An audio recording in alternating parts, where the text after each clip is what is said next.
Welcome back to HPDC Pathshala. Today we are analyzing one of the most persistent engineering challenges in manufacturing, accurate cost estimation. Over 70% of a product's final manufacturing cost is locked in during the preliminary design phase. By the time a CAD file reaches the foundry, the opportunity for major cost reduction has already passed. Yet, to project that cost, the industry relies heavily on a standard weight-based formula. If a part weighs 14.35 kilograms and the historical average rate is 35 rupees per kilo, the estimated cost is 500 rupees. That averaging method works adequately for mass producing identical components. Apply it to a job shop or batch manufacturing environment and the logic breaks down. Two parts can weigh exactly 14.35 kilograms on a scale, yet require vastly different manufacturing processes. A simple block and a highly complex valve behave very differently on the foundry floor. The weight-based formula ignores geometric complexity, internal core volume, the specific yield variations between alloys, and the projected rejection rates of intricate shapes. Relying purely on mass blinds engineers to the actual parameters driving their expenses. It removes their ability to design cost out of the component before it goes into production.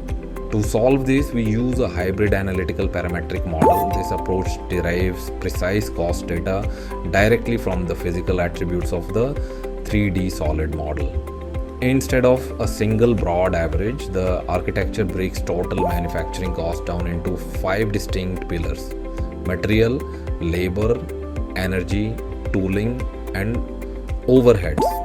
Each pillar is calculated independently, driven by specific modifiers extracted from the part's geometry and the foundry's precise process plan.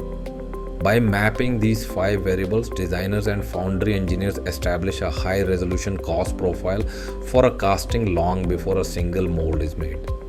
We begin with the first pillar, material cost. This is split into 2 categories: the direct metal that makes up the part and the indirect consumables like sand required to shape it. The actual metal consumed during production exceeds the weight of the final casting. We bridge this gap using 3 specific modifiers: melting, pouring, and fettling. The melting loss factor, designated F sub m, fluctuates depending on the exact equipment the foundry uses.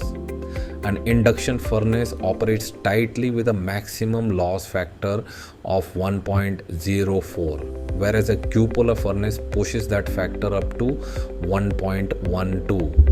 For indirect materials, the calculation shifts from mass to volume. The cost of mold and core sand depends entirely on the volume of material required to encompass the specific geometry of the part. To find the actual sand cost, we calculate the metal to sand ratio and then apply 2 critical modifiers: the projected mold rejection rate and how efficiently the foundry recycles its sand. Material cost is a direct measure of process efficiency. Poor yield and high rejection rates multiply the volume of raw material required long before any labor hours. The second and third pillars, labor and energy, represent the conversion cost required to turn that raw material into its final shape. Labor cost relies strictly on process planning.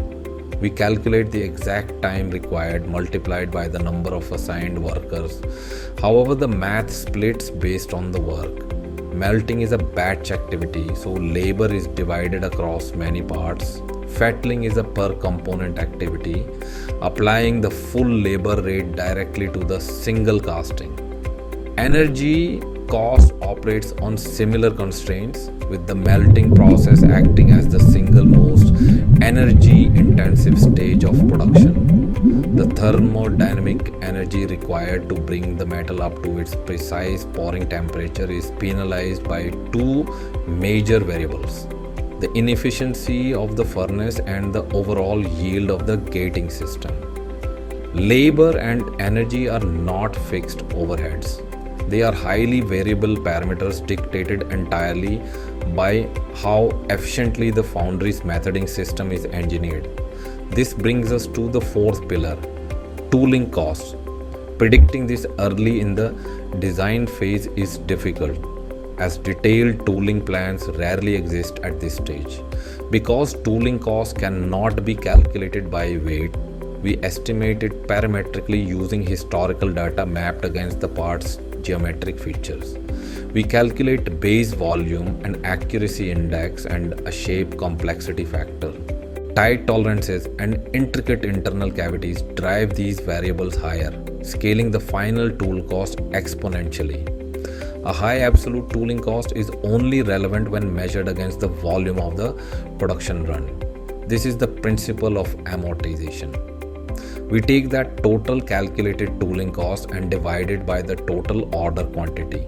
This distributes the heavy initial investment, revealing the actual financial burden placed on each individual part. Understanding parametric amortization prevents critical engineering errors. A complex mold design might be highly economical if costing 100,000 units, but it will be ruinously expensive for a batch of 50.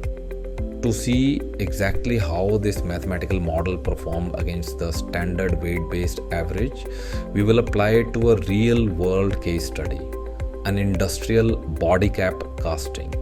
This interface shows the 3D model. The CAD provides physical inputs: gray cast iron, 14.35 kilograms, 2 internal cores, and a shape complexity of 28. The software applies methoding, generating the sprue and runner system, and calculating the exact feeder volume to prevent internal shrinkage.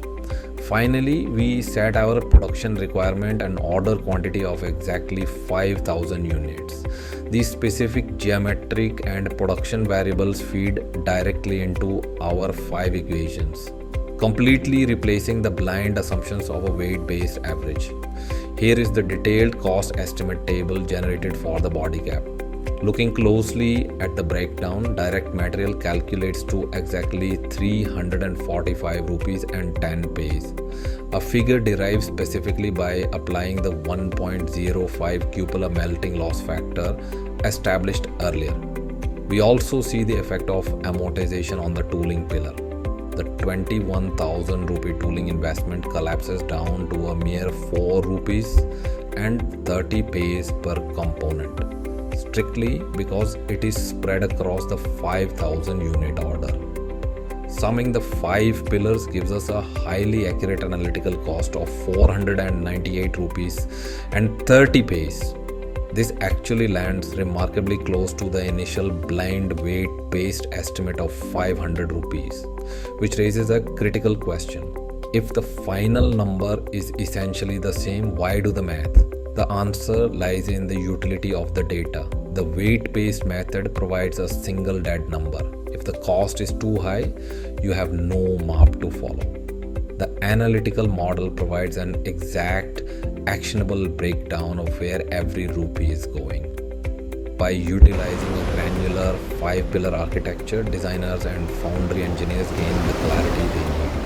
They can collaboratively optimize geometry, refine process parameters, and actively engineer cost out of a part long before a single drop of metal is